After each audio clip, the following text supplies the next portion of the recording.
तो friends welcome back to another video guys. क्योंकि ये वीडियो काफ़ी ज़्यादा इंटरेस्टिंग होने जा रहा है एंड डिमांडेबल वीडियो है गाइस। क्योंकि आपके बहुत से कमेंट आ रहे थे, सर आपने बता दिया कि आपने इंटरव्यू क्रैक किया गवर्नमेंट जॉब का, प्राइवेट जॉब के भी आपने इंटरव्यू क्रैक किया, आप प्राइवेट जॉब भी कर रहे हो, गवर्नमेंट जॉब लग चुकी है, पर आप मुझे एक क्वेश्चन का आंसर इंटरव्यू कैसे देना है। सो गाइस आज का ये वीडियो इसी टॉपिक पर है कि हमें इंटरव्यू कैसे देना है, इंटरव्यू में हमें कौन कौन सी बातें याद रखनी चाहिए, कौन से क्लोथ्स पहन कर जानी चाहिए, क्या क्या चीज़ें ऐसी हैं जो इंटरव्यूअर को अट्रैक्ट करती हैं आपकी तरफ, एंड इंटरव्यू में कौन कौन से क्वेश्चन पूछे जाते हैं एंड हमें कौन कौन से आंसर देने चाहिए इंटरव्यू में। अगर हमें किसी क्वेश्चन का आंसर नहीं आ रहा है तो हमें क्या करना चाहिए। तो ये सारी चीज़ें आज हम डिस्कस करने वाले हैं इस वीडियो में। वीडियो थोड़ा सा लेंदी हो जाएगा लेकिन आपको पूरा वीडियो देखना है अगर आप इंटरव्यू क्लियर करना चाहते हैं, क्योंकि इस वीडियो में हम बहुत ज़्यादा इंपॉर्टेंट डिस्कशन करने वाले हैं। क्योंकि मैं क्या करता हूँ गाइस, जॉब तो कर ही रहा हूँ लेकिन मैं क्या करता हूँ naukri.com पर मैं प्रोफाइल बनाकर अपनी अपडेटेड करता रहता हूँ। ठीक है, अपडेट कर दी, वहाँ से मेरे पास इंटरव्यू की कॉल आ जाती है, इंटरव्यू में देता रहता हूँ, मैं एक्सपीरियंस लेता रहता हूँ, कौन कौन से क्वेश्चन मुझसे पूछे जाते हैं मैं नोट डाउन कर लेता हूँ। जो सबसे ज़्यादा क्वेश्चन पूछे गए मैंने नोट डाउन कर लिए, उसी टॉपिक पर मैंने आपके लिए ये वीडियो बना दिया, जिससे कि कभी आप अगर इंटरव्यू देने जाएं तो आपको कभी भी कोई प्रॉब्लम ना हो, आप फर्स्ट अटेम्प्ट में इंटरव्यू क्लियर कर। तो ये क्वेश्चन बहुत ज़्यादा इंपॉर्टेंट होंगे अगर आप फ्रेशर हैं या आपके पास एक्सपीरियंस भी है। तो गाइस ये वीडियो आपको पूरा देखना है। गाइस अगर आप इंटरव्यू देने जा रहे हैं तो आपको एक कहावत याद रखनी है, first impression is the last impression, क्योंकि ये बहुत ज़्यादा जरूरी है। ये मैं आगे की वीडियो में अभी आपके साथ डिस्कस करने वाला हूँ। गाइस फर्स्ट इंप्रेशन से ही हमारा डिसाइड हो जाता है 50% कि हमारा सिलेक्शन होगा कि नहीं होगा। ठीक है, तो फर्स्ट इंप्रेशन आपको बहुत अच्छा देना है। फर्स्ट जो पॉइंट है गाइस हमारा वो है हमारी बियर्ड क्लीन होनी चाहिए, शेव बनाकर जाना गाइस, क्योंकि ये बहुत ज़्यादा इंपॉर्टेंट हो जाता है। इंटरव्यूअर देखता है आपका फेस कट सबसे पहले, तो ये हो जाता है फर्स्ट इंप्रेशन में। ठीक है, तो फर्स्ट इंप्रेशन में यही चीज़ें आती हैं। फेस हमारा क्लीन होना चाहिए, दाढ़ी नहीं होनी चाहिए बिल्कुल भी गाइस, क्योंकि ये बहुत ज़्यादा इंपॉर्टेंट है। आपके हेयर कट की स्टाइल बिल्कुल सही होनी, जैसे आप मेरे देख सकते हैं, मेरी भी बिल्कुल सही है। ठीक है, लेकिन बहुत से बंदे हमने देखे बहुत ये कट लगा रखा है, यहाँ पर लंबे लंबे बाल हैं, मतलब कि ऐसे नहीं जाना है यार। आप इंटरव्यू देने जा रहे हैं, प्रोफेशनल एमएनसी कंपनी में जाते हैं ना, जब हम लोग इंटरव्यू दें तब वहाँ पर आप देखेंगे, ऑब्जर्व करेंगे, लोग बहुत अच्छे क्लोथ्स पहन कर आते हैं, बिल्कुल क्लीन, एंड बाल आपको ऐसे ही कड़े हुए सबके मिलेंगे। तो आपको ऐसे ही अपने बाल रखने हैं, क्लीन शेव रखनी है, ये फर्स्ट इंप्रेशन में आ जाती हैं। अब हम गाइस बात कर लेते हैं कि हमें क्लोथ्स कौन से पहनकर जाने चाहिए। Formal shirt and pant and shoes होने चाहिए, ये नहीं आप स्पोर्ट्स शूज़ पहनकर जा रहे हैं, जीन्स पहनकर जा रहे हैं एंड पार्टी वियर शर्ट पहनकर जा रहे हैं। ये रॉन्ग इफेक्ट डालता है इंटरव्यूअर के ऊपर। रीज़न क्या है, जब वो आपको देखेगा तब वो देखेगा कि इस बंदे में एक क्वालिटी तो ख़राब हो ही गई, वहाँ पे आपके 5% नंबर समझो कट हो जाते हैं। रीज़न क्या है, वो देखेगा कि बंदा जब इंटरव्यू देने आया तब party wear jeans shirt shoes पहन कर आ रहा है, तो ये हमारी कंपनी के लिए परफेक्ट बंदा नहीं हो सकता है। ठीक है, अब गाइज हम बात कर लेते हैं सेकंड पॉइंट की हमें एंट्री करते समय क्या करना है। एंट्री करते समय जैसे हम गेट ओपन करेंगे, बोलेंगे सर मे आई कम इन सर, तो बोलेंगे ठीक है अंदर आ जाओ। अंदर आने के बाद वहाँ पर आपको एक चेयर मिलेगी, चेयर पर आपको डायरेक्टली बैठना नहीं है, जाकर वहाँ पर आपसे इंटरव्यूअर बोलेगा प्लीज़ सिट डाउन, तब आपको बैठ जाना है। ये आपके गुड मैनर्स में आ जाते हैं। अब बैड मैनर्स क्या होते हैं, बंदे गए चेयर स्क्रॉल की पीछे एंड बैठ गए, नहीं ऐसे नहीं करना है। आपको क्या करना है, वहाँ पर खड़े हो जाना है, जाकर आपसे इंटरव्यू बोलेगा प्लीज़ सिट डाउन, तो आपको हल्के से बैठ जाना है। अब चेयर में पहिए लगे होते हैं, अब बंदे क्या करते हैं, ऐसे हो रहे हैं, कहीं ऐसे हो रहे हैं, कहीं मतलब बहुत हिल रहे हैं, बिल्कुल स्ट्रेट बैठना है, जैसे अभी मैं आपके सामने बैठकर बोल रहा हूँ। ठीक है, अब इंटरव्यूअर की आंखों में आंखें डालकर बोलना है, इंटरव्यू देना है, क्योंकि इंटरव्यूअर भी एक इंसान है, आप भी एक इंसान हैं। ठीक है, तो वो आपको मार नहीं डालेगा अगर आप कुछ गलत बोल देंगे। ठीक है, इंटरव्यू में आपसे कोई गलती हो गई, आपने कुछ आंसर नहीं दे पाए उसके, तो वो मार नहीं देगा आपको। ठीक है, यही है कि आपको डिस्क्वालीफाइड कर देगा, नेक्स्ट इंटरव्यू देना यार। पर ऐसा आपके साथ नहीं होगा क्योंकि आप मेरा वीडियो देख रहे हैं। ठीक, अब गाइस जो हमारा नेक्स्ट पॉइंट है कि उसके पास हमारा रिज्यूमे होगा, मतलब कि वो हमारे बारे में कुछ डिटेल ऑलरेडी जानता होगा, फिर भी वो हमसे पूछेगा क्योंकि वो चेक करना चाहता कि आपकी कम्युनिकेशन स्किल्स कैसी। तो सबसे पहले उसका यही क्वेश्चन होगा, tell me something about yourself. आपको अपने बारे में बताना है कि आपने कौन कौन सी क्वालिफ़िकेशन की है, हाईएस्ट क्वालिफ़िकेशन आपकी क्या है, आपने कौन कौन से सर्टिफिकेट किए हैं, आपने कौन सा डिप्लोमा किया है, आपके पास कितनी एजुकेशन है, ये सारी चीज़ें आपको बता देनी है। ये नहीं कि आप पूरी लॉन्ग में बता रहे हैं कि मैंने 10th में इतने मार्क्स लिए, 12th में इतने मार्क्स लिए, बीएससी मैंने ये किया। आपको सिंपली ये बोल देना है, sir I have completed my bachelor of science with physics chemistry and maths subject from Kanpur university in 2019। अब यहाँ पर मैंने 19 बोला है ना, तो ये इसलिए बोला है क्योंकि वो बाद में क्वेश्चन पूछ लेते हैं, जो हाईएस्ट क्वालिफिकेशन होती है उसमें आपको ईयर भी मेंशन कर देनी है, क्योंकि वो बाद में फिर से क्वेश्चन पूछ लेंगे कि आपने ग्रेजुएशन कब कंप्लीट की। ठीक है, तो वो क्वेश्चन तो ये पूछेंगे ही। तो आपको ऐसे इंटरव्यू के टाइम पर अपनी एक तैयार कर लेनी है स्क्रिप्ट कि आपको ऐसे बोलना है। ठीक है, तो अपना नाम बताना है, आप कहाँ रहते हैं वो बताना है, अपने हाईएस्ट एजुकेशन के बारे में बताना है कि आपके पास हाईएस्ट एजुकेशन क्या है। उसके बाद अगर आपके पास एक्सपीरियंस है तो आपको अपने एक्सपीरियंस के बारे में बताना है। एक्सपीरियंस बताने के बाद आपने कौन कौन सी कंपनी में काम किया ये सारी चीज़ें बता देनी है। अगर आपके पास एक्सपीरियंस है तो आपको अपना एक्सपीरियंस भी बता देना है। एक्सपीरियंस बताने के बाद गाइस बात आ जाती है कि आपकी हॉबीज़ क्या हैं, आपको क्या पसंद है, आपकी स्ट्रेंथ क्या है, वीकनेस क्या है। ये बात का स्टेप हो जाते हैं। वो क्वेश्चन पूछ सकता है कि आपकी स्ट्रेंथ क्या है, वीकनेसेस क्या हैं, तो ये आप स्किप करना चाहें तो कर सकते हैं। अब बात आती है कि बहुत से कमेंट्स आते हैं कि सर हमें इंट्रोडक्शन देते टाइम पर अपनी फैमिली के बारे में बताना चाहिए कि नहीं बताना चाहिए। ये आप स्किप भी कर सकते हैं और बता भी सकते हैं, कुछ भी नहीं है गाइस। क्योंकि इंटरव्यूअर अगर आपसे पूछ लेता है बाद में कि अपनी फैमिली के बारे में बताओ कि कितने बंदे हैं आपकी फैमिली में, क्या क्या काम होता है, एंड माँ क्या करती है, फादर क्या करते हैं, तो ये सारी चीज़ें अगर वो जानने में इंटरेस्ट होगा तो वो आपसे बाद में पूछ लेगा। ठीक है, अगर आप स्किप कर देते हो तो वेल एंड गुड है। मैं तो स्किप कर देता हूँ, कभी भी मैंने इंटरव्यू में अपनी फैमिली के बारे में नहीं बताया, क्योंकि इंटरव्यूअर मुझसे देखना चाहता है कि मेरे अंदर क्या स्किल्स हैं। वो मैं काम करूँगा उसकी कंपनी के लिए, मेरी फैमिली नहीं आएगी उसकी कंपनी के लिए काम करने के लिए, तो इसलिए मैं स्किप कर देता हूँ ये पार्ट। ठीक है, अगर आप चाहें तो आप भी स्किप कर सकते हैं। अपनी हॉबीज़ बता दी आपने, सारी चीज़ें क्लियर कर दी, उसके बाद आपने बोल दिया that's all about my self, तो आपने इंट्रोडक्शन अच्छे से अपना क्लियर कर लिया। उसके बाद जो क्वेश्चन आएगा, अगर आपके पास एक्सपीरियंस है तो ये क्वेश्चन 100% पूछा जाए कि आपकी रोल एंड रिस्पॉन्सिबिलिटी क्या थी। तो आपको ये सारी चीज़ें बता देनी कि मैंने डेटा एनालिस्ट की पोस्ट पर वर्क किया है, या आपने जिस अपने पोस्ट पर वर्क किया हो वो बता देनी है। उसके बाद आपको बता देनी है रिस्पॉन्सिबिलिटी कि आपने वहाँ पर कौन कौन सा वर्क किया है, क्या क्या किया है, ये सारी चीज़ें वहाँ पर उन्हें बता देनी है। ये क्वेश्चन जरूर पूछा जाता है गाइस। अब जो नेक्स्ट पॉइंट है गाइस वो है हमारा डिफरेंट टाइप्स ऑफ क्वेश्चंस। अब इंटरव्यूअर आपसे कुछ भी पूछ सकता है। इन क्वेश्चन में गाइस कोई से भी क्वेश्चन वो पूछ सकता है। एडवांटेज ऑफ दिल्ली मेट्रो, ये क्वेश्चन बहुत बार मुझसे पूछा गया, मैंने इंटरव्यू में देता रहता हूँ क्योंकि मुझे एक्सपीरियंस चाहिए कि इंटरव्यू में कौन कौन से क्वेश्चन पूछे जाते हैं।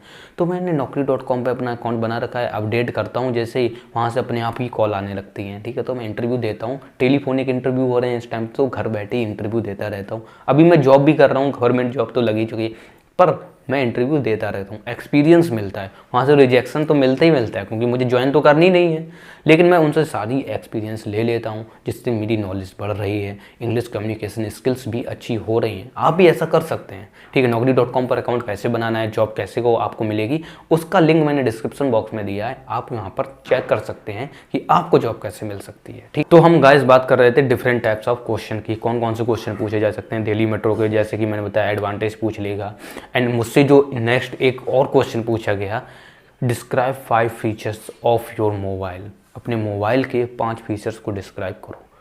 तो वहाँ पर मैंने उन्हें डिस्क्राइब किया। ये एक्चुअली में इंटरव्यूअर चाहता है कि आपकी कम्युनिकेशन स्किल्स कैसी हैं, आप कैसे वहाँ पर एक्सप्लेन कर रहे हो उस चीज़ों को। वो देखना चाहता है कि ये बंदा मेरी कंपनी में टिक पाएगा कि नहीं टिक पाएगा, इसलिए वो बहुत से क्वेश्चन आपसे ऐसे पूछेगा। डिफरेंट टाइप्स ऑफ क्वेश्चन आ जाते हैं जिनका किसी को कोई आइडिया नहीं होता कि इंटरव्यूअर कौन से क्वेश्चन पूछने वाला है या कौन से क्वेश्चन वो पूछेगा। एंड मुझसे एक और क्वेश्चन पूछा गया जो आज के टाइम पर बहुत ज़्यादा इंटरव्यू में पूछा जा रहा है कि कोविड-19 का क्या इफेक्ट पड़ा हमारे देश पर, या एडवांटेज क्या रहे, किन किन लोगों को एडवांटेज हुए, किन किन लोगों को डिसएडवांटेज हुए। ठीक है, किन लोगों को लाभ पहुंचा, किन लोगों को हानि हुई, मतलब कि ये सारी चीज़ें इंटरव्यू में अभी पूछी जा रही हैं आज के टाइम पर, क्योंकि कोविड-19 अभी प्रेजेंट में भी चल रहा है, तो ये सारी चीज़ें अभी भी पूछी जा रही हैं। गाइस, एक जो क्वेश्चन है वो आपसे हर बारी पूछा जाएगा। अगर मैंने 10 इंटरव्यू दिए, 10 में से 9 इंटरव्यू में ये क्वेश्चन पूछा गया। वो था question, where do you see yourself after 5 year. तो गाइज, इसका आपको आंसर बिल्कुल करेक्ट नहीं देना, इसका आंसर आपको बहुत सोच समझ कर देना है, रीज़न क्या है कि जो इंटरव्यूअर है वो चेक करना चाहता है कि आप मेरे साथ इसी कंपनी में रहेंगे कि कहीं दूसरी कंपनी में तो नहीं चले जाएंगे, या आपका कोई दूसरा गोल तो नहीं है। इसलिए वो चेक करना चाहता है कि आपका इसका आंसर क्या है, आप बताओगे। तो आपको इसका आंसर बहुत ही सोच समझ कर देना। अगर आपका कोई गोल है, जैसे कि अगर आप एक्टर बनना चाहते हैं, तो वहाँ पर मत बोल देना कि सर मैं 5 साल बाद एक्टर बनना चाहता हूँ। या आप यूपीएससी की तैयारी कर रहे हैं, तो आपको ये नहीं बोल देना कि मैं यूपीएससी की तैयारी कर रहा हूँ। कि रीज़न क्या है पता है, इंटरव्यूअर चेक करना चाहता है यहाँ पर कि आप मेरी कंपनी में टिकेंगे कि नहीं टिकेंगे। सिंपल सा रीज़न उसका यही है।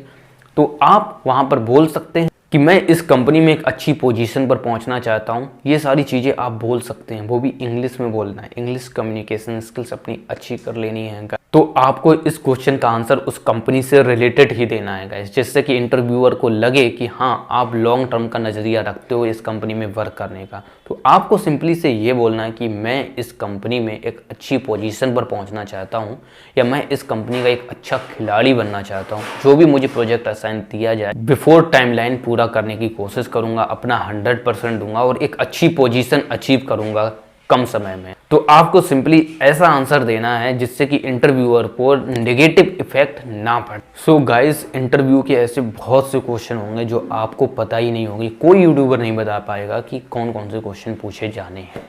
रीज़न क्या है, डिफरेंट टाइप्स ऑफ क्वेश्चन, जैसे कि मैंने आपको टॉपिक दिया, तो वो इंटरव्यूअर कुछ भी पूछ सकता है। मुझसे तो ऐसी ऐसी चीज़ें पूछी गई कि मैंने अगर अपनी हॉबीज़ बताई, तो हॉबीज़ में भी आपको ऐसी हॉबीज़ बतानी है जो आपको सच में आपकी हॉबी हो। ठीक है, मैंने बोला कि मुझे बुक्स पढ़ना अच्छा लगता, तो वहाँ पर उन लोगों ने मुझसे पूछ लिया कि कौन सी बुक अच्छी लगती है, तो मैंने बताई कि मैं ये बुक पढ़ता हूँ, चाणक्य नीति। तो आपने क्या सीखा उस बुक से, मतलब कि ऐसे क्वेश्चन पूछे जाते। अगर आप किसी एमएनसी में इंटरव्यू देने जा रहे हैं, तो वहाँ पर तो वो इंग्लिश में ही पूछेंगे, आपको इंग्लिश में ही आंसर देना होगा। हिंदी वहाँ पर अलाउड ही नहीं है। ठीक है, तो वहाँ पर हमें इंग्लिश में ही बोलना पड़ता है। अब मैं गाइस आपको कुछ छोटे छोटे क्वेश्चन बता रहा हूँ जो नॉर्मली पूछे जाते हैं कि what is your strength, what is your weakness. ये तो दोनों क्वेश्चन ऐसे हैं कि पूछ ही लिए जाते हैं। What is your long term goal, what is your short term goal, ये क्वेश्चन हो गए, ये भी पूछे जाते हैं। एंड जो हमारा नेक्स्ट क्वेश्चन है ये भी पूछ लिया जाता है, why should be hire you, मैं तुम्हें हायर क्यों करूँ। तो यहाँ पर आपको एक मिल जाती है अपॉर्चुनिटी अपने आप को एक्सप्लेन करने की। अच्छे से एक्सप्लेन कर देना कि मैं आपकी कंपनी के लिए बेस्ट बंदा हूँ। ठीक है, इंटरव्यूअर को बस आपको ये दिखाना है कि मैं आपके लिए बहुत ही बेस्ट बंदा हूँ, आपको मेरे से अच्छा बंदा नहीं मिलने वाला, मैं ये वर्क कर सकता हूँ। ठीक है, तो इंटरव्यूअर जब ऐसे देखेगा, आप एनर्जी के साथ बोलेंगे, तो वहाँ पर एक अच्छा इफेक्ट पड़ेगा इंटरव्यूअर के ऊपर। गाइस, एक जो इम्पोर्टेंट क्वेश्चन है वो है can you work under pressure. ये क्वेश्चन मुझसे 5 टाइम्स बार पूछा गया। अगर मैंने 10 इंटरव्यू दिए तो 5 इंटरव्यू में ये क्वेश्चन पूछ लिया गया, can you work under pressure. वो देखना चाहते हैं कि इस बंदे के ऊपर अगर ज़्यादा लोड पड़ेगा, ज़्यादा प्रेशर पड़ेगा, तो ये बंदा छोड़कर तो नहीं भाग जाएगा। तो यहाँ पर आपको नेगेटिव पॉइंट नहीं बोलने हैं, ये चीज़ें याद रखनी है। हमेशा पॉजिटिव पॉइंट बोलने की कोशिश करना। वीकनेस में पूछा जाए आपसे, तो वीकनेस कोई ऐसी नहीं बतानी है आपको कि मैं बहुत जल्दी थक जाता हूँ, ये नहीं बोलना है। ठीक है, तो यहाँ पर वो इंटरव्यूअर चेक करना चाहता है कि आप कितने पॉजिटिव और कितने हार्ड वर्कर पर्सन। तो यहाँ पर आपको इसका सिंपल सा आंसर देना है, yes I can work in under pressure, sometimes we need to work in under pressure, so that's not problem for me at all. तो आपको इसका आंसर ऐसे भी दे देना है। ठीक है, तो ये क्वेश्चन आपसे पूछ लिए जाएंगे, क्योंकि ये क्वेश्चन इसीलिए पूछे जाते हैं, इंटरव्यूअर सब चेक कर, उसे वही बंदा चाहिए होता है जो 100 में से 100 नंबर लाए। ठीक है, तो आपको बिल्कुल भी स्किप नहीं करना है इन क्वेश्चन को, और अच्छे से तैयारी करके जानी है। नोट डाउन कर लो जो मैंने क्वेश्चन बताए। बहुत ही इंटरव्यू को मैंने लाइव दिए हैं इंटरव्यू, कुछ टाइम बाद मैं रिकॉर्ड करना स्टार्ट कर दूंगा अपने इंटरव्यू, जहां पर आपको और भी ज़्यादा नॉलेज मिलेगी गाइस। तो अगर आपने अभी तक चैनल को सब्सक्राइब नहीं किया तो चैनल को सब्सक्राइब करके घंटी के बेल आइकन को जरूर दबाना। अगर गाइस आपसे एक क्वेश्चन और पूछ लिया जाए, what is your salary expectation, तो यहाँ पर 75% चांस हो जाते हैं कि आपका इंटरव्यू क्लियर हो चुका है। क्योंकि गाइज अगर ये क्वेश्चन कोई इंटरव्यूअर पूछ रहा है आपसे, तो वो समझ चुका है कि ये बंदा परफेक्ट है, लेकिन अब वो इंटरव्यूअर आपसे सैलरी की बात कर रहा है कि आपको सैलरी कितनी चाहिए। यहाँ पर मैं चांसेस ज़्यादा हो जाते हैं, 75% चांसेस हो जाते हैं कि आपका सिलेक्शन हो जाएगा। अब यहाँ पर अगर आपके पास एक्सपीरियंस है और आपके पास लास्ट सैलरी स्लिप है, जैसे कि आपकी 20,000 सैलरी थी लास्ट मंथ, तो आप वहाँ पर बोल सकते हैं कि I need 25K in hand salary. तो यहाँ पर आप एक्सपीरियंस है आपके पास, तो आप बोल सकते हैं कि मुझे अब इतना हाइक चाहिए है। अगर आपके पास एक्सपीरियंस नहीं है और आप फ्रेशर हैं तो यहाँ पर बोल सकते हैं कि as per the company norm, जो भी कंपनी के एम्प्लॉयज़ को आप सैलरी देते हो फ्रेशर को, तो वो हमें भी आप दो, ठीक है। लेकिन आप बोल सकते हैं कि अगर वो कम दे रहे हैं तो उनसे आप डायरेक्टली क्लियर ही बात भी कर सकते हैं, क्योंकि salary is very important. Last में एक और क्वेश्चन आपसे पूछा जाएगा, do you have any question. ये क्वेश्चन 100% पूछा ही जाना है, क्योंकि इंटरव्यूअर लास्ट में भी देखना चाहता है, आपको एक और मौका दे रहा है बोलने का, आपको अपने आप को एक्सप्लेन करने का। अगर आपके अंदर कोई डाउट है, कुछ भी संदेह है कि आप पूछना चाहते हो, तो क्लियरली बोल दो वहाँ पर, यस आई हैव क्वेश्चंस। तो आप वहाँ पर क्वेश्चन पूछ सकते हो क्लियरली, जो भी आपके क्वेश्चन हो तो वहाँ पर आप डायरेक्टली बोल सकते हो, क्योंकि वहाँ पर आपको एक और चांस देता है इंटरव्यूअर कि आप अपने आप को फिर से एक्सप्लेन करो। तो अगर आप बोल देते हो no sir, no I don't have any question, तो यहाँ पर बात फिनिश हो जाएगी और आपका इंटरव्यू क्लियर हो जाएगा। अब गाइस, मैं आपके साथ एक और लास्ट पॉइंट शेयर करना चाहता हूँ। मैं जब गवर्नमेंट जॉब का इंटरव्यू देने गया था तो वहाँ पर बहुत सारे बंदे आए थे इंटरव्यू देने। तो वहाँ पर मैंने एक चीज़ नोटिस की, वहाँ पर वो लोग बहुत स्पीड में इंटरव्यू ले रहे थे।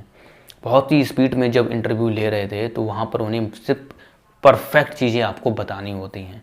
आप भी ऐसा कर सकते हैं, जैसे कि अगर आप किसी प्राइवेट जॉब में इंटरव्यू देने जाते हैं, 10-15 बंदे वेटिंग लिस्ट में हैं, पहले ही से बैठे हुए हैं और आपका नंबर आ जाता है, तो वहाँ पर इंटरव्यूअर देखेगा कि यार बंदे बहुत सारे हैं, उसे जल्दी जल्दी इंटरव्यू लेने पड़ेंगे, तो वहाँ पर आपको उनका टाइम वेस्ट नहीं करना। यहाँ पर मैंने देखा कि अगर जो बंदा टाइम वेस्ट कर रहा था इंटरव्यूअर, उसका वो बहुत जल्दी इंटरव्यू लेते थे और हटा देते थे, भागो भागो भागो, ठीक है।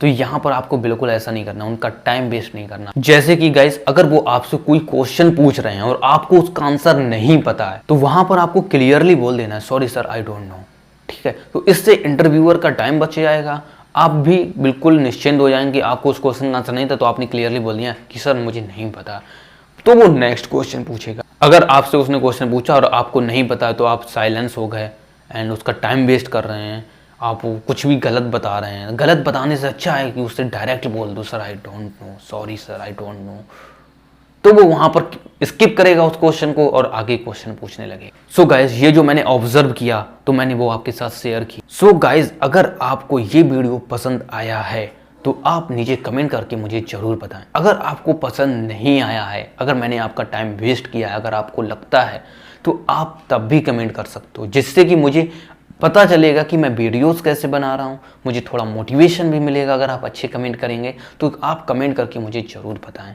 अगर आप चाहते हैं कि ऐसा वीडियो बनाओ जिसमें सारे क्वेश्चन हो इंटरव्यू के, उनके आंसर भी आप दो, वो भी इंग्लिश में, ये सारी चीज़ें हों, तो आप कमेंट करना ज़रूर, ठीक है। तो मैं इस टॉपिक पर भी एक वीडियो बनाऊंगा। आज की वीडियो में गाइस इतना ही। अगर आप इस चैनल पर नए थे और आपने मेरे और वीडियोस नहीं देखे हैं तो मेरे चैनल पर विजिट करके वो वीडियोस देख सकते हैं। और अगर जॉब चाहते हैं तो इस चैनल को सब्सक्राइब करके घंटी के बेल आइकन को दबा सकते हैं, क्योंकि मैं जॉब से रिलेटेड वीडियोस लाता रहता हूँ। मिलते हैं गाइस नेक्स्ट वीडियो में, तब तक के लिए जय हिंद, जय भारत।